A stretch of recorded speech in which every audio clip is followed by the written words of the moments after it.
Hello and welcome to the Service Animals versus Therapy Animals workshop. During our time together, please note that our workshop is divided into two parts, an EFMP presentation and then a workshop with one of our community partners.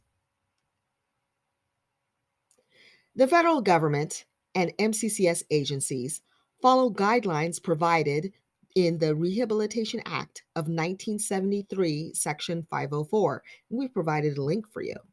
An excerpt from the Act states, of the Rehab Act makes it illegal for federal agencies or programs or activities that receive federal financial assistance or are conducted by a federal agency to discriminate against qualified individuals with disabilities. Requirements under Section 504 include reasonable accommodations for employees with disabilities, program accessibility, effective communication with people who have hearing or vision disabilities, and accessible new construction and alterations. Each agency has its own set of Section 504 regulations that apply to its programs.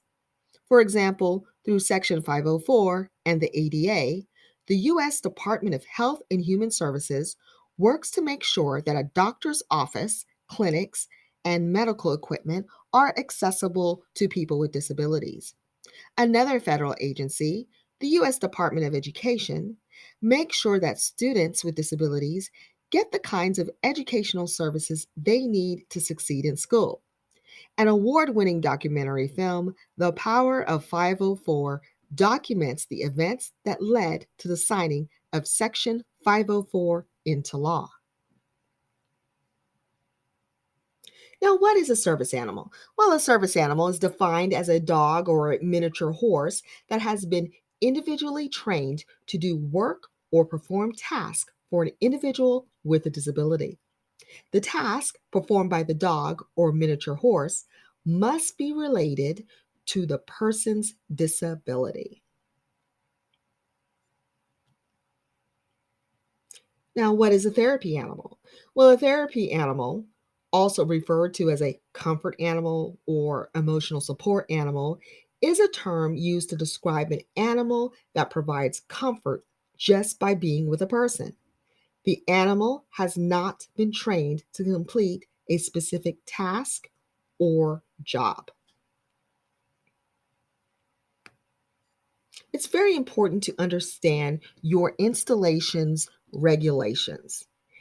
Installations only recognize service animals as policy applies.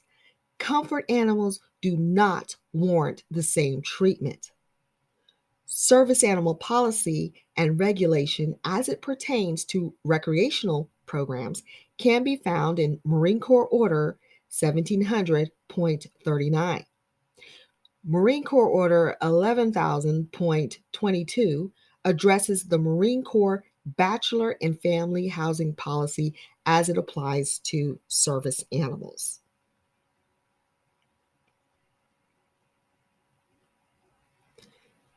It's also important to note a waiver for accredited service animal that is a banned breed must be requested through your installation's commanding officer.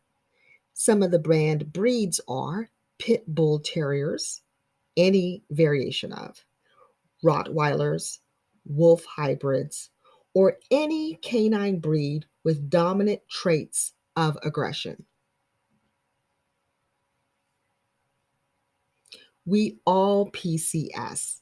So, what does PCSing look like with your service animal? Well, your service animal may accompany you on flights. Your service animal may stay in hotel lodging without accruing additional pet fees. However, if the animal causes damage, the hotel is permitted to charge for damages. Prior to OCONUS travel, please review the requirements to qualify for exemption from quarantine.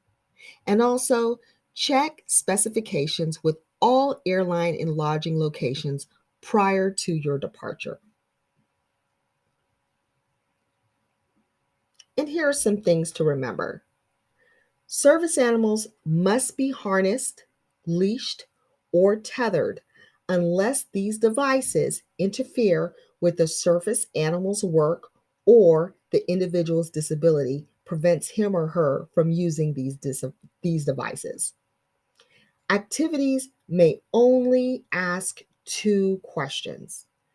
Is the animal required because of the disability? And what work or task have this animal been trained to perform?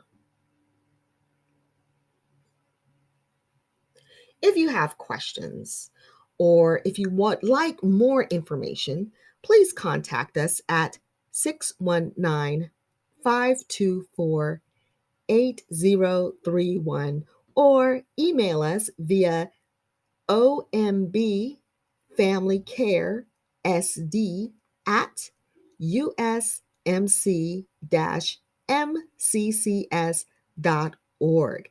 Now, please stand by for our following partners video.